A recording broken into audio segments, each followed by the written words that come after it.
പണിമുടക്ക് ദിനത്തിലും പ്രതിപക്ഷ നേതാവിന്റെ പുതുയുഗയാത്ര തുടരുന്നതിനെ ചൊല്ലി രാഷ്ട്രീയ പോരും നമ്മൾ കാണുകയാണ്. യാത്ര മാറ്റിവെക്കാത്തതിനെ വിമർശിച്ച് CPM രംഗത്തെത്തി.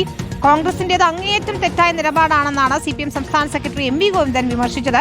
പണിമുടക്കിനെ കോൺഗ്രസ് അപമാനിച്ചുവെന്നും INTUC വിലക്കിയെന്നും CITU ആരോപിച്ചു. യാത്രയും സമരവും തമ്മിൽ ബന്ധമില്ലെന്നും പണിമുടക്കിന്റെ കാരണം കൂടി യാത്രയിൽ ഉന്നയിക്കുമെന്നാണ് പ്രതിപക്ഷ നേതാവ് മറുപടി നൽകിയത്. ജാഥ നടത്തുന്നത് കേന്ദ്ര നയങ്ങൾക്കെതിരെ കൂടിയാണെന്നാണ് INTUCയുടെ വിശദീകരണം. തൊഴിലാളി വർഗത്തിന്റെ താല്പര്യം സംരക്ഷിക്കുന്നതിന് വേണ്ടി ഇവിടെ തൊഴിലാളി വർഗം നടത്തുന്ന സമരത്തോടൊപ്പം ചേരാൻ INTUCക്ക് ധൈര്യമില്ല. INTUCക്കാർ തന്നെ പറഞ്ഞത് ഞങ്ങളുടെ രാഷ്ട്രീയ നേതൃത്വം അനുവദിക്കുന്നില്ല എന്നാണ്. അപ്പോൾ UDF ആണ്, STUവിനും അത് തന്നെയാണ്. UDF അനുവദിക്കുന്നില്ല അവർക്ക് യോജിച്ച സമരത്തിലേക്ക്, പ്രക്ഷോഭത്തിലേക്ക് പോകാൻ. ഇത് അങ്ങേയറ്റം തെറ്റായ നിലപാടാണ് എന്നുകൂടി ഈ സന്ദർഭത്തിൽ ഞാൻ സൂചിപ്പിക്കുകയാണ്. തൊഴിലാളി വർഗത്തോട് ഐക്യദാർഢ്യം പ്രകടിപ്പിച്ച് ഇന്നത്തെ ജാഥ ഞങ്ങൾ അവസാനിപ്പിച്ചപ്പോൾ ഞങ്ങളെല്ലാം വിചാരിച്ചത് അവരുടെ ജാതി അവസാനിപ്പിക്കുമെന്നാണ്, ഇന്നെങ്കിലും അവസാനിക്കുമെന്നാണ്. പക്ഷേ അവർ ചെയ്തില്ല എന്നുള്ളത് അവർക്കിടയിൽ വൈരുദ്ധ്യമുണ്ടാക്കാൻ, അല്ലെങ്കിൽ തൊഴിലാളികൾക്കിടയിൽ പ്രശ്നം ഉണ്ടാക്കാൻ മാത്രമേ ഉപകരിക്കുള്ളൂ എന്ന കാര്യത്തിലും എനിക്ക് യാതൊരു സംശയമില്ല. യാത്ര ചെയ്തുമായിട്ട് യാതൊരു ബന്ധമില്ല. യാത്രയുടെ പ്രചരണത്തിന് കൂടി ഈ വിഷയങ്ങൾ ഞങ്ങൾ പറയും. ഏത് കാര്യത്തിലാണ് ദേശീയ പണിമുടക്ക് നടത്തുന്നത്, എന്തിനാണ്, ഏത് കോസിന് വേണ്ടിയാണ് നടത്തുന്നതെന്ന് ഈ ജാഥയിൽ പ്രചരണം കൂടി നടത്തും. അതിനുള്ളൊരു അവസരം കൂടിയല്ലേ. ദേശീയ പണിമുടക്ക് എന്ന് പറഞ്ഞിട്ട് ഈ കേരളത്തിലല്ലാതെ ഹർത്താലിനും ബന്ദിനും സമാനമായ പണിമുടക്ക് ഇന്ത്യയിൽ ഏതെങ്കിലും സ്റ്റേറ്റിൽ നടക്കുന്നുണ്ട്?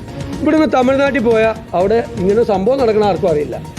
കർണാടകത്തിൽ പോയാൽ അറിയില്ല, മഹാരാഷ്ട്രയിൽ പോയാൽ അറിയില്ല. ഇത് എല്ലാവരും ചേർന്ന് ആഹ്വാനം ചെയ്ത ഡൽഹിയിൽ ഇതില്ല. ഈ ദേശീയ പണിമുടക്ക് കേരളത്തിൽ വരുമ്പോൾ മാത്രം ഹർത്താലിനും ബന്ദിനും സമാനമായി ജനജീവിതം മുഴുവൻ സ്തംഭിക്കുന്ന ഒന്നായി മാറുന്നു.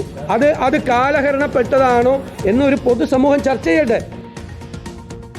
ശരി, ഇപ്പോൾ ചേരുന്നത് റഹീസ് റഷീദാണ്. റഹീസ്, എന്താണ് ഇപ്പോൾ ഇതിനെ ചൊല്ലി ഉണ്ടാകുന്ന വാക്പോര്? സതീശന്റെ മറുപടിയും വ്യക്തമായിരുന്നല്ലോ.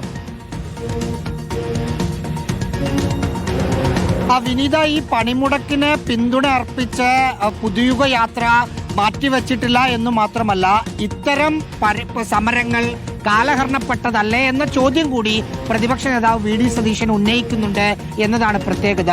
ദേശീയ അടിസ്ഥാനത്തിൽ BJP ഒഴികെയുള്ള രാഷ്ട്രീയ പാർട്ടികളുടെ എല്ലാം പിന്തുണയോടുകൂടിയാണ് 24 മണിക്കൂർ പണിമുടക്ക് ഇപ്പോൾ നടന്നുകൊണ്ടിരിക്കുന്നത്.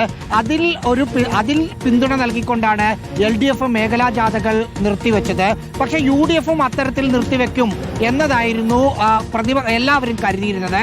പക്ഷേ അതിൽ INTUCയുടെ സംസ്ഥാന പ്രസിഡന്റ് R ചന്ദ്രശേഖർ പറയുന്നത് UDFന്റെ കോഴിക്കോട് ജില്ലാ നേതൃത്വം ഞങ്ങളുമായി ചർച്ചകൾ നടത്തി, ഷെഡ്യൂൾ തെറ്റും എന്നതുകൊണ്ടാണ് മാറ്റിവെക്കാത്തത്, അതുകൊണ്ട് ഞങ്ങൾക്ക് പ്രശ്നമില്ല എന്നതാണ്. അതിൽ പ്രതിപക്ഷ നേതാവ് പറയുന്ന മറ്റൊരു കാര്യം, ഞങ്ങളുടെ സമരത്തിൽ ഉന്നയിക്കുന്ന ഒരു വിഷയം ഇപ്പോൾ പൊതുപണിമുടക്കിന്റെ ഭാഗമായി ഉയർത്തിക്കൊണ്ടുവരുന്ന വിഷയം തന്നെയാണ്. കാരണം അതിനെതിരായ നിലപാട് ഞങ്ങൾ ജാഥയിൽ കൂടി പറഞ്ഞുകൊണ്ടിരിക്കുകയാണ് എന്നൊരു വിശദീകരണം കൂടി VD സതീശൻ നൽകുന്നുമുണ്ട്. വിനീത.